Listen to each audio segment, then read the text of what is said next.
Šodien pie mums ierodās viesi Vidzemes turisma asociācijas biedri ar mērķi iepazīt, kas tad ir jauns Zemgalē un Salaspilī. Šādi pieredzes apmaiņas braucieni notiek katru gadu. Un parasti tiek izvēlētas vietas, kur pa gadu ir radies kāds jauns turisma objekts vai mainījies, kas tad turisma jomā. Un tad šoreiz mērķis bija Zemgale. Tā kā no Vidzemes uz Zemgali ir jādodās arī gar Salaspili, tad tika iekļaut arī Salaspils jaunais turisma informācijas centrs.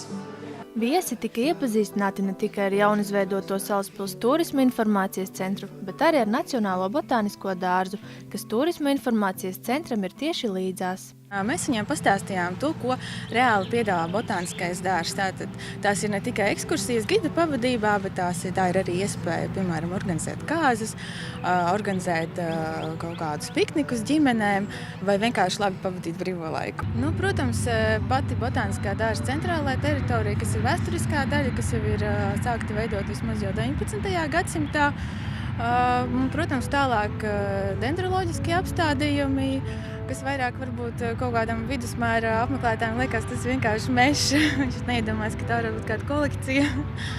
Un iespēja aktīvi pavadīt laiku, vai tas ir ar skrituļslidām braukājot, vai braukājoties ar riteni. Protams, tas galvenais, tas centrālais notikums jauna oranžērija, tas ir tāds ļoti liels oranžēriju komplekss patiesībā ar vairākiem dažādiem sektoriem.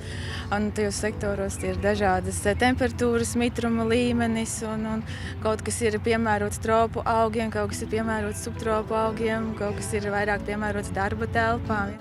Vidzemnieki bija patīkami pārsteigti par izmaiņām, kas skārušas Salaspili gadiem ejot.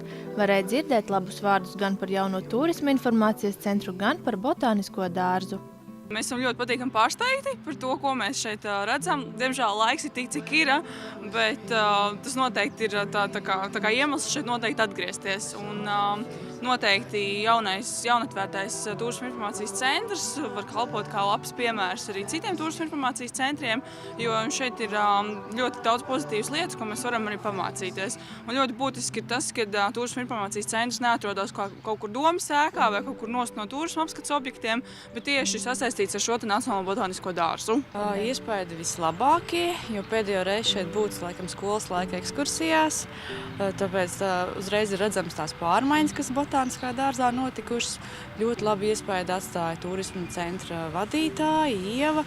Viņa varēja īsā laikā pastāstīt tik daudz un radīt to priekšstatu ciemiņiem, kad likās, ka jā, mums ir jābrauc šeit vēl, jāņem līdz ģimeni un jābrauc šeit visiem vasarā pastaigāt, paskatīties. Un, protams, milzīgi iespējas man atstāja skaistā oranžērija.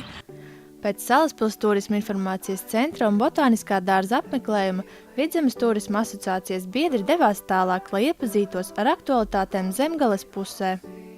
Sintija Lukša, Artis Supe, Ogres televīzija.